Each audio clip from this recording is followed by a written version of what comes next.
o retrovisor do carro, o espelho lá do ônibus, aqueles das lojas, são vários exemplos. Fique aqui agora para entender tudo sobre espelhos esféricos com Suquita.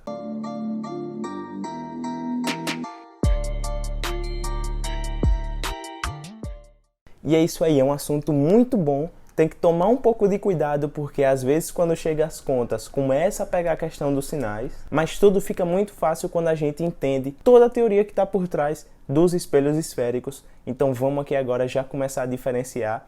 E tem dois tipos, viu? Vem ver aqui logo. Vou começar aqui falando dos espelhos esféricos e por que eu já desenhei dois? Porque tem dois tipos, os côncavos e os convexos. São esses dois caras aqui.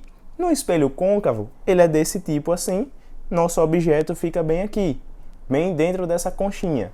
Já nos convexos, ele é ao contrário, a gente fica vendo só essa parte aqui de fora, ok? Então, só para bater o olho e identificar qual é o espelho côncavo, qual é o espelho convexo. Grava isso porque isso vai vir com a gente até o final do conteúdo. Então, bora começar a identificar agora os elementos que tem nos espelhos côncavos e convexos, nos espelhos esféricos em geral. Bora lá, quais elementos são esses? Se o nome são espelhos esféricos, é porque a gente estuda aproximando como se eles viessem de esferas perfeitas, de circunferências, seções transversais de circunferências aqui em que a gente vai analisar. Então, é um pedacinho de uma esfera que vai formar um espelho, ok? Então, é esse tipo de espelho, mais ou menos, aqui a gente pegou o exemplo de um espelho côncavo, mas que vai aparecer nas questões.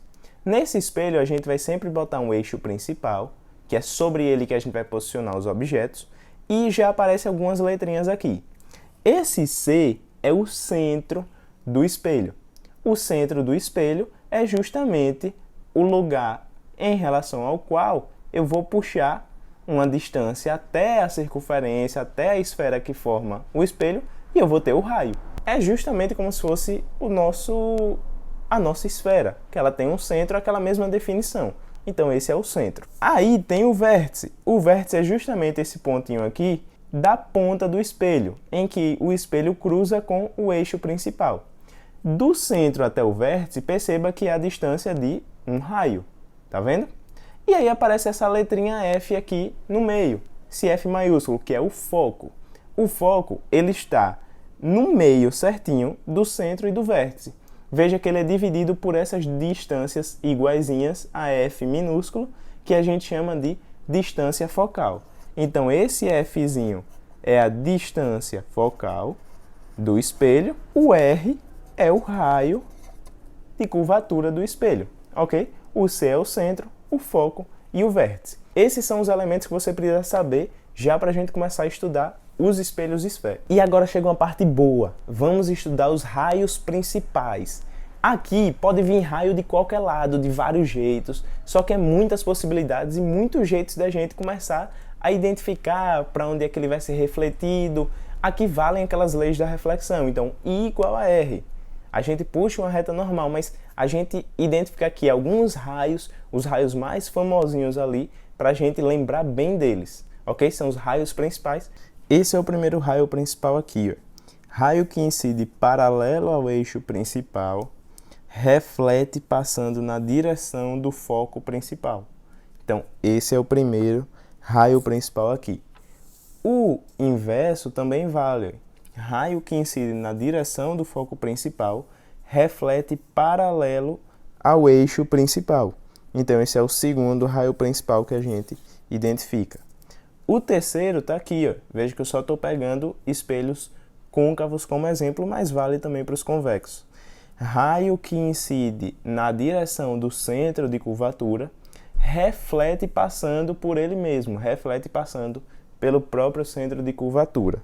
E, por fim, o raio que incide sobre o vértice reflete simetricamente em relação ao eixo principal. Então, esse ângulozinho aqui é igual a esse.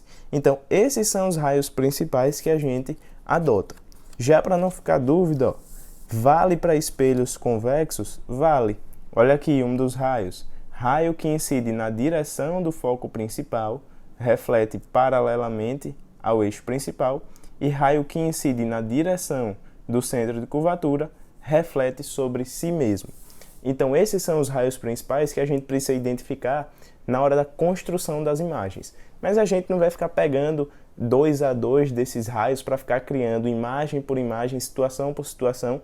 Eu já vou mostrar aqui as posições em que os objetos vão ficar e quais as imagens e quais os tipos de imagens formadas por ele, porque depende muito da posição, principalmente nos espelhos côncavos, e é o que a gente vai ver agora. Para o espelho côncavo, a gente vai variar a posição de um mesmo objeto com a mesma altura, ok? Então, ó, se eu pego um objeto e eu coloco aqui nessa posição A, antes do centro, ele vai formar qual imagem? Ele vai formar uma imagem real, invertida e menor que o objeto. Esse é o primeiro caso. Se eu coloco esse mesmo objeto, ó, de mesmo tamanho aqui nesse caso B, que é em cima do centro, a imagem formada vai ser uma imagem real, invertida e de tamanho igual, ok? Se eu pego agora o meu objeto que está aqui de preto e coloco em alguma posição entre o centro e o foco, o que eu vou formar é uma imagem real, invertida e maior que fica antes do centro. Então, esses 3 casos aqui já precisa decorar. Ó. Objeto aqui antes do centro forma uma imagem entre o centro e o foco do tipo real, invertido e menor. Em cima do centro é fácil, fica real, invertido igual e em cima do próprio centro. E botei o objeto aqui entre o centro e o foco, vai formar uma imagem real, invertida e maior antes do centro. Agora, se eu coloco o meu objeto aqui em cima do foco, o que vai acontecer é que a gente não vai ver imagem nenhuma.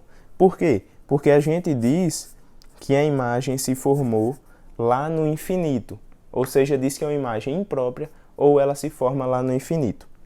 Até agora a gente só viu imagens ou do tipo imprópria ou do tipo real, invertida e maior ou menor ou igual, não é? Sempre real invertida.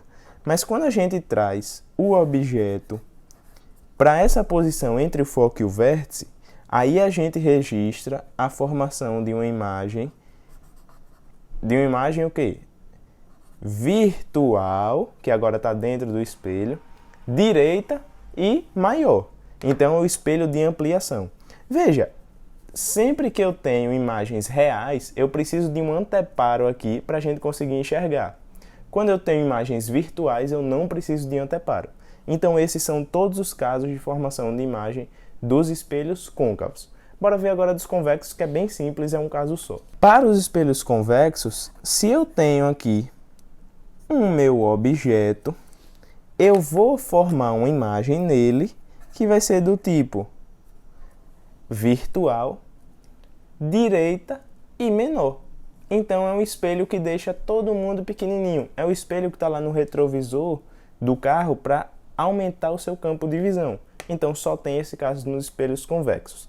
Então é bem interessante que vocês já tenham uma visão geral de todos esses elementos e dessas formações de imagem, para quando começar a colocar equacionamentos dentro das questões de espelhos planos, você já tem essa noção de onde a imagem, de onde o objeto tem que estar.